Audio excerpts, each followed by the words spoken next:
Hi friends, வாங்க friends. இன்றைக்கி மத்தியானம் நம்ம வீட்டில் என்ன சமையலான்னு பார்க்கலாம். அக்கா ஆந்திராலேருந்து சொரக்காய் கொடுத்துருந்தாங்க. அது வந்து அறுத்து 4 பகுதியாக்கி பக்கத்தலெல்லாம் கொடுத்தேன் ஃப்ரெண்ட்ஸ். அப்புறம் தக்காளி வெங்காயம் அறுத்துட்டு கடுகுளுத்தம் பருப்பு தாளித்து வெங்காயம் வதங்கி வந்த உடனே சொரக்காய் கட் பண்ணி வச்சுருக்கேன் ஃப்ரெண்ட்ஸ். அப்புறம் கொஞ்சம் ஒரு 50 கிராம் சிறுபருப்பு ஊற போட்டு வச்சுருக்கேன்.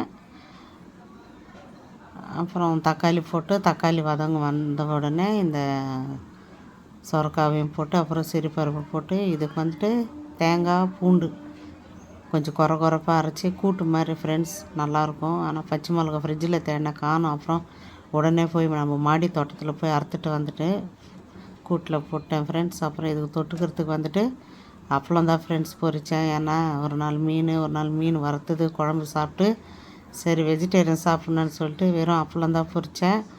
இன்றைக்கி மத்தியானம் நம்ம வீட்டில் என்ன லஞ்சான்னு வாங்க ஃப்ரெண்ட்ஸ் சாப்பாடு பார்க்கலாம்.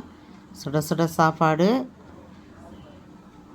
அப்புறம் வந்து சிறுபருப்பு சொரக்காய் போட்ட கூட்டு. இதில் வந்து நெய் போட்டு சாப்பிடும்போது பயங்கரமான டேஸ்ட்டில் இருக்கும் ஃப்ரெண்ட்ஸ். இது வந்து வீட்டில் காய்ச்சின நெய், அப்புறம் கொஞ்சம் மாங்காய் ஊறுக்காய், அப்புறம் வந்து தொட்டுக்கிறதுக்கு வந்து அப்பளம் ஃப்ரெண்ட்ஸ். இதுதான் ஃப்ரெண்ட்ஸ் மத்தியானம் நம்ம வீட்டில் லஞ்சு. வாங்க ஃப்ரெண்ட்ஸ் சாப்பிட்லாம். நீங்கள் எல்லாம் சாப்பிட்டீங்களா? என்னோடய சேனல் பிடிச்சிருந்தா லைக் பண்ணுங்கள் ஃப்ரெண்ட்ஸ். பாய்.